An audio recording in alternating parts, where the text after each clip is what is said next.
Hey guys, welcome to the Gamers Channel. You know, I feel like I bash on Kickstarters and crowdfunding in general a bit too much. So let's talk about something good that came out of Kickstarter. Back in 2013, Dark Sass Games set out to make the ultimate procedurally generated motorcycle experience. And one Kickstarter later, we have an early access game available on Steam now, along with the other salad bowl of online distribution platforms. You know, I didn't expect anything at all from it, but it left enough of an impact on me to make me become the bastard that reviews early access games. So, I present Road Redemption in 1,000 words. Only out of sheer curiosity for Road Redemption, I picked it up a few days ago on Steam, and even though I had no expectations at all, this game still disappointed me. This game is one of my worst games of the year.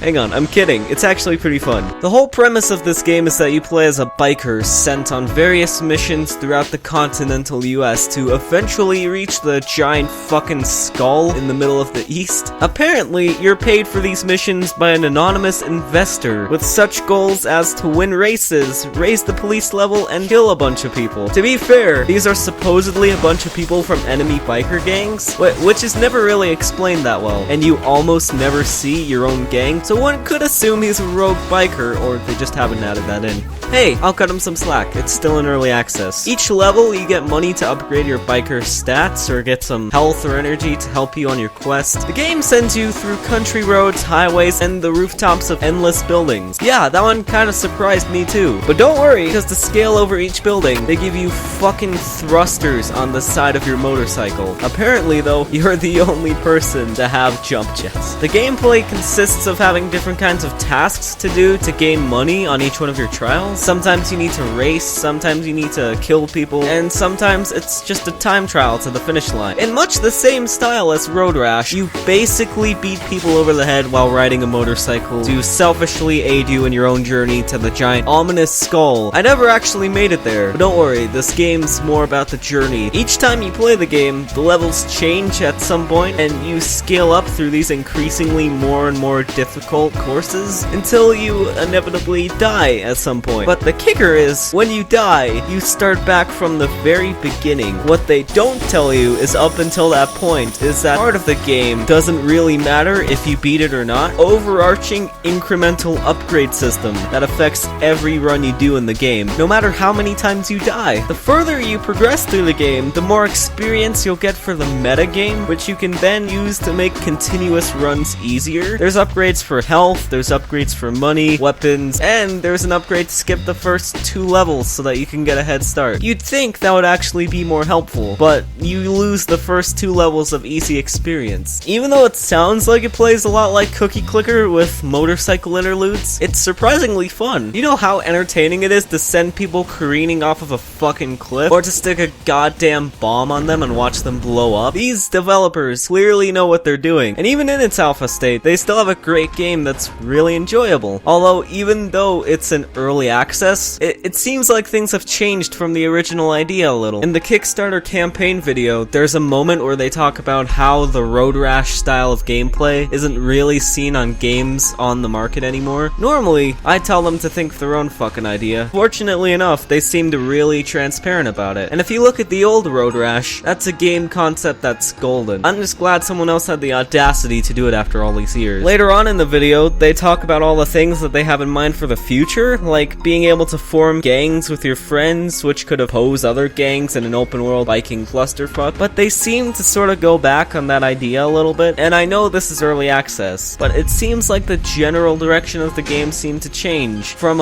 being more fluid and open to a mission-based incremental game, which is fine by me. I still think this is a great game, but what does that say when a company promises functions that they don't end up exactly following through? More importantly, what does that say about the whole idea of crowdfunding? Overall, I'm glad we live in a time where we can give an indie upstart enough capital to make the awesome game they actually want to make, instead of having to rely on investors and publishers to make it a more mainstream experience. The reason why this is a good game is because people were able to support it without them having pressure to make it appeal to more people or whatever, and instead they could follow their hearts and make a ridiculously fun game. Even if we have failures like the Stomping Lands or, you know, to a lesser extent, Space-Based DF9, I feel like I'd much rather have this system available for games, coming with a few inevitable failures every now and then, than to completely abandon the platform altogether. We're in a great age of gaming, and while we can see the bad moments, let's try not to forget all the good things. Hey guys, thanks for watching this video. Again, if you want to leave me a suggestion or questions or anything, feel free to leave them in the comments. If you'd like, I have a YouTube channel about playing video games that I update daily, so if you'd like to do me a favor and help me out, I'd appreciate it. Anyways, thanks again for watching. I'll see you later.